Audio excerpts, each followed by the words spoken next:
Hey,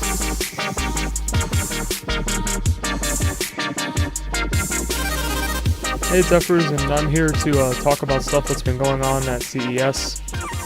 Now, I attempted to record and put out content yesterday and the day before with numerous audio issues coming into play. Not necessarily a phone notification, but stuff more along the lines of my mic not working as it should, stuff like that. So this is like my fifth or something take, I don't know.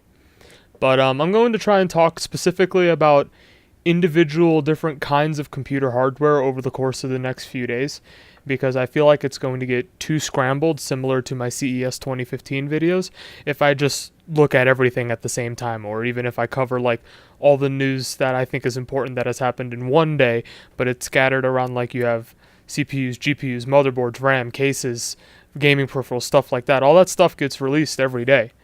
So I'm going to try and make it seem less scattered by talking exclusively about certain things. And CES Day 1 starts today, and I'm going to be covering stuff that has happened in the past few days in this video regarding CPUs and kind of loosely connecting sockets and mobile devices to that. So what I want to talk about at the beginning of this video is the i5-7600K. This was a big news piece. I have a feeling that for the most part a lot of companies had just sent out motherboards to reviewers to try out, which is why you saw so many reviews if you follow YouTubers that do tech for the i5-7600K and 7700K, because they all got several motherboards for the most part. And basically the summary is that the 7600K is pretty much exactly the 6600K in terms of instructions per clock, and that seems to be applicable for every 7th gen Intel processor that is coming out. However, it seems like the processors are more efficient, so their performance per watt is a little bit higher. And to show how this is factual, AnandTech has their power and overclocking sections for their 7600K and 7700K. Now, they show the 7700K being able to get to 4.7 GHz with no AVX offset, 4.9 GHz on a minus 10 AVX offset. This is much higher than any average 6700K or 4790K for that matter was getting. Most of them you were seeing 4.6, and then 4.7 and 4.8 quickly tapered off in terms of what people were able to achieve. It's very rare that you're going to find those. So I feel like this is kind of like a knife in the side of the overclocking resale market, because if you can get a 4790K up to 4.8 or 4.9 or 5 gigahertz if you're some kind of like lottery winner, you can sell them for a lot more than they usually go for. But now there isn't really a point for that, because you're starting to see that they're able to get 4.9 gigahertz. Now the thing is, I don't know what motherboard AnandTech is testing on the 7700K, but I assume it's the same motherboard that they use for the 7600K. And the thing that's important about that to consider is that a lot of other motherboards have been released to a lot of other tech YouTubers, and they've been able to get the 7700K to 5 gigahertz on those motherboards.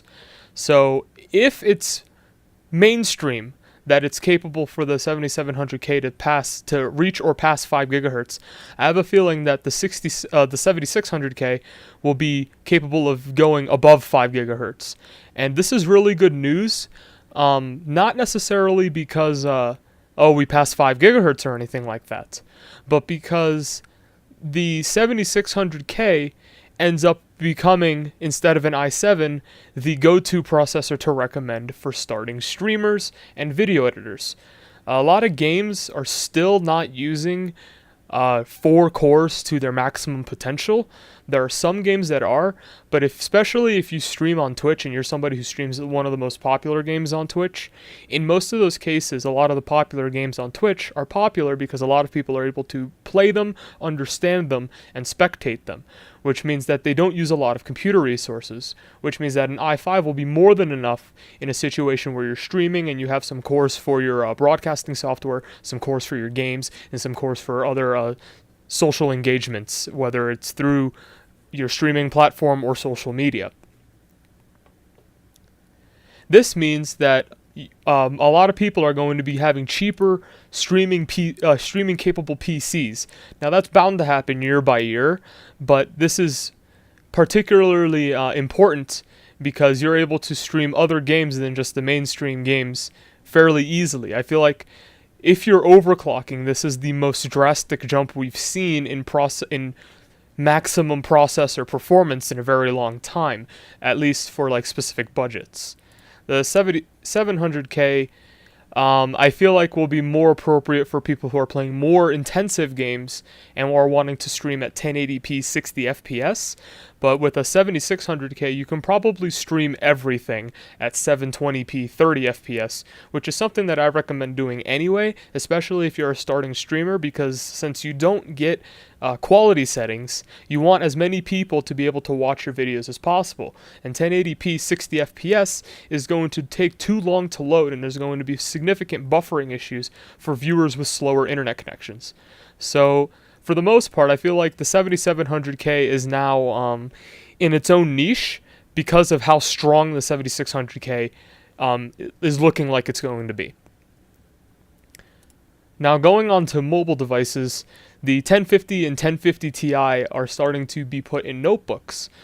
This is important because the 1060 outperforms a 980, and we're seeing 1060s, 1070s, or 1060, yeah, and a 1060 outperforms a 980, and we're starting to see 1060s, 1070s, and 1080s in laptops as well. So I wouldn't be surprised if a 1050 outperforms a 970M or even a 970. I wouldn't be surprised if the GTX 1050 also does that, or is at least very close to a 970M. And the reason this is so important is because laptops with 970Ms have been retailing for like $1,000, sometimes more. You can find them for less on sale or used or refurbished. So we're starting to see the performance, the graphics power go way down, the graphics performance per dollar go way up and the costs go way down. This PC Per article is stating that NVIDIA's suggestion prices will start at around $700 for base model gaming laptops with GTX 1050 and 1050 Ti graphics chips. And then there's another example from The Verge who spotted a 14-inch Dell laptop with a GTX 1050 already on sale for $800. This means that chances are, given that the 7000 series of Intel processors has the i3-7100HQ, the i5-7300HQ, and the i7-7700HQ, I wouldn't be surprised if the $700 models are boasting i3s with GTX 1050s. Now, this isn't really a big deal for most people because we're talking about being able to play pretty much anything you want on these kinds of devices. Now, if you want to stream, I would probably recommend going with a 7300HQ simply because laptop clock speeds are significantly lower and you're going to be running into more performance bottlenecks in the CPU if you stream. Even if you stream games like League of Legends or something like that, you're probably going to run into bottlenecks in the CPU if you buy a GTX 1050 laptop with an i3. Now, will they even pair this CPU with this GPU, given how little we see that with previous generations? I'm not sure, but I think it's entirely possible nowadays. Though, if the i5-7300HQ with a GTX 1050 was going on sale for $700, I would say that it is an extremely good year to buy a laptop if you need one. If you go to college or if you're mobile a lot and you need that kind of power on the go, it seems like it's going to be a great year to buy a laptop. When I look at the 7300HQ, it seems like the closest comparison you could make is with the i5-7400T. 2.4 gigahertz base, 3.0 gigahertz boost. In fact, it's possible that it's more like the 7500T in situations where you buy laptops that have significantly better cooling, in which case you're going to be seeing these processors reaching much higher boost clocks, as opposed to expecting them to perform around their base clocks. Which means that if we're talking about having a laptop where your i5-7300HQ under load is running at around 3 or more gigahertz, you're talking about a fairly decent mobile rendering, streaming, and gaming machine, especially if a GTX 1050 Ti outperforms a 970M. If people have been able to tolerate laptops how they are now with 970Ms that are better, I have a feeling that this market is going to blow up for most people. A lot of people who don't want to build a PC could very easily just buy one of these laptops for $700, not regret their purchase very much, have a monitor to plug in at their desk at home for a more immersive gaming experience or a better gaming experience. Say if a laptop has a Thunderbolt port and you want to use a 144 hertz monitor or something along those lines, or HDMI 1.4 display port, etc. I feel like it is much more capable, or it is much more possible for more casual computer users to not require a powerful desktop at their desk in any capacity. I actually want to talk about this first. AMD has unveiled 16 AM4 motherboards from MSI, BioStar, and Gigabyte, and Asus, and I'm not sure if there are any other brands, but we get pictures of the BioStar, MSI, and Gigabyte motherboards. Now, this is going to be for their upcoming Zen chips. Now, as far as I know, as of the recording of this, there hasn't been any announcements in terms of what models of AMD processors are going to be released, if there are going to be multiple tiers, similar to how the i3, i5, and i7 work, whether they're going to have dual cores, quad cores, 8 cores, or more, etc. on this platform. However, there has been rumors regarding one specific AMD chip that has managed to outperform the 6900K, which is effectively the same processor in terms of what you're going to see in terms of your user experience as the 5960X. So that is fairly high up there. 99.9% of people are going to be fine with not having a 6950X. So if AMD is able to make a processor this powerful, I'm pretty sure that they're going to basically flood the market with their own models of CPUs, and we're going to see a world again where AMD and Intel are options in the CPU market. Now, one thing I want to talk about with these motherboards is that this is a micro ATX, fairly low-end looking motherboard. This is designed not to overclock anything. You're going to be having your processors at stock clocks on these motherboards. And then motherboards under the X370 series are going to be more capable of overclocking. They're going to support multiple graphics cards, and they're mostly going to be ATX form factors. Now, they also have X300, which is supposed to be for mini ITX, but I don't see any pictures of for those kinds of motherboards yet. This is really exciting because I feel like Intel processors in mini ITX form factors, when you start getting into the i7s and the Xeons, are fairly hot. And even then, like X99 Xeons in ITX motherboards are fairly hard to come by. So you're still talking about rocking Haswell Xeons for the most part in some of these motherboards. And we're talking like Xeon 1230 V4s or V3s, I think it was, which is effectively like an i7 without integrated graphics, is like the most powerful quad-core hyper-threaded processor you can get in an MITX form factor. So I feel like AMD with AM4 has a lot of room to gather up the mini ITX PC builder market with X300, provided their processors are powerful enough. If we see quad cores or 8 cores, we can see a lot more very small editing and streaming machines there as well, and a lot more enthusiasm in regards to building a PC, because one of the things that a lot of people don't like about gaming desktops is that they're heavy or that they're not portable. And if you're somebody who travels to LANs quite a bit, this is going to be very interesting for you in particular. So I want to see how that goes. Now, as for the design of these motherboards, I'm a fan of black, gray, and white. Neutral colors. I'm okay if there's one additional color on there, but for the most part, this significantly limits your aesthetic capabilities. So I'm not necessarily a fan of pretty much anything that doesn't have RGB lighting, or no lighting, or white lighting. Those are the only ones I really find like the most versatile, and therefore they serve the most purpose in terms of manufacturing.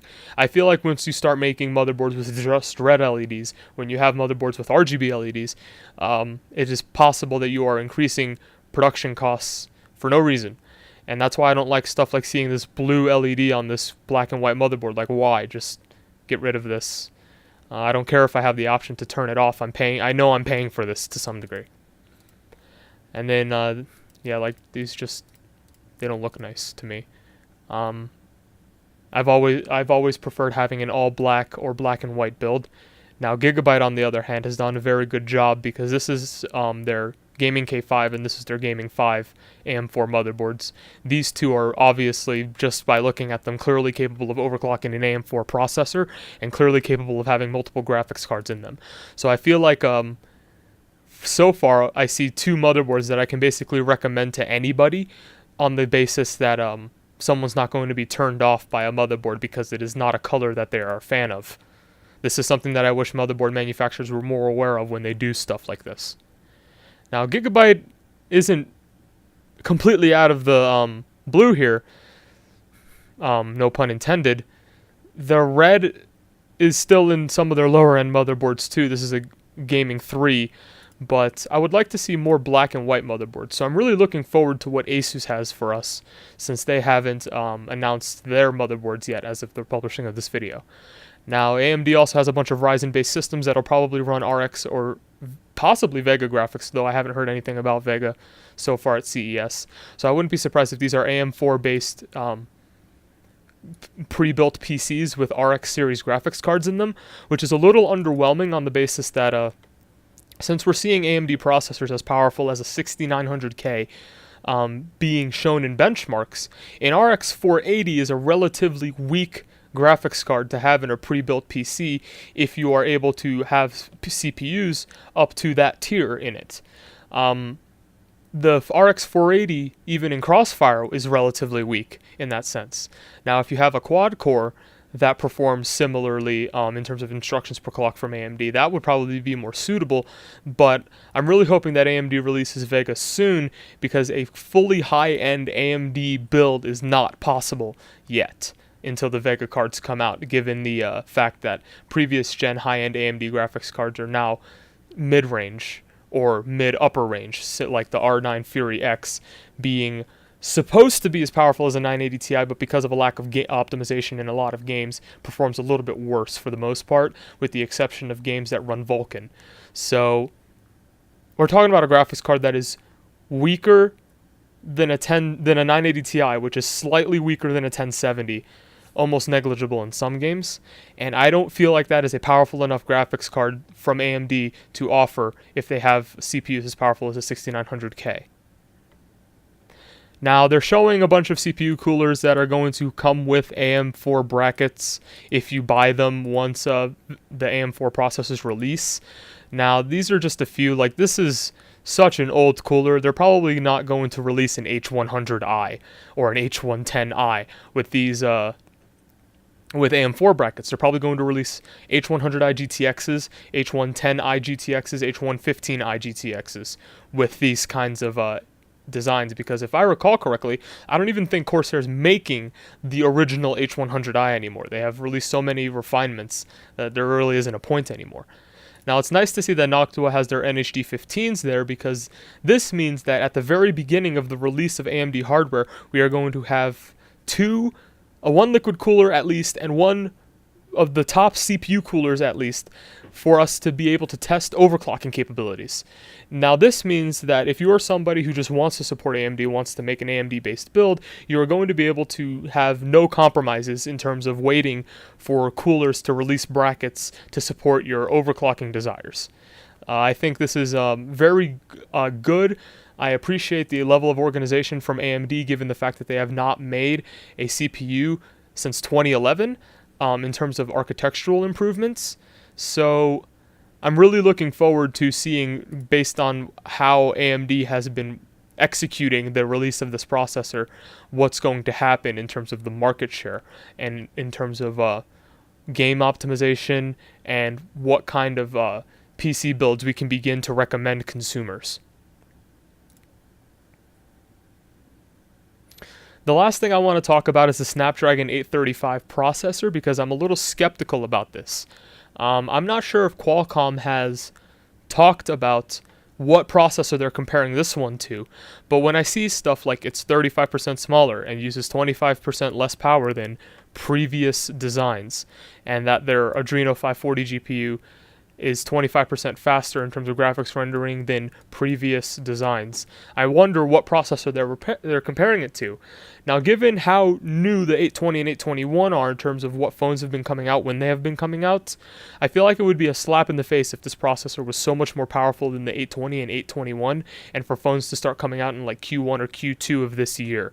So I am inclined to believe that they're comparing this to the Snapdragon 810. I feel like because a lot of people renew their phone contracts every 2 years, this makes the most sense. But at the same time, there isn't really any evidence towards this aside from like kind of basic understanding of how much more powerful processors usually get year by year.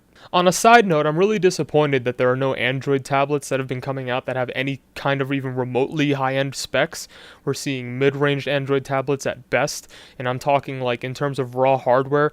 I've seen new Android tablets come out that have specs comparable to that of the iPad Air, which is a tablet from 2013. And they're selling them for as much as you can buy iPad Airs used. So in some way, I feel like Android is lagging behind Apple as far as AMD was lagging behind Intel in terms of releasing new powerful hardware. Even though there isn't as much optimization in Android tablets as there is in iOS tablets, I feel like there has been a lack of opportunity for there to be for developers to want to optimize for Android tablets, given the fact that the most powerful tablet that I have found that is based on Android is the Xperia Z4 tablet, which runs on a Snapdragon 810 and seems to be either impossible to find or cost a load of money, making it objectively not worth it. I'm really hoping that we start seeing more Snapdragon processors in Android tablets, because I feel like the tablet market, despite the fact that it's supposedly shrinking, is actually going to have another uprising once people's tablets that they currently own begin to slow down a little bit. So that's all I wanted to talk about in terms of processors and whatnot. So I'll see you guys in the next video. I'm not sure when it's going to be released. It's basically rapid fire in terms of how much news is coming out right now. So I'm probably just going to be continuously trying to talk and share screen and find a way to share as much of my thoughts as possible on the upcoming computer hardware for 2017. So thanks for watching. I'll see you in the next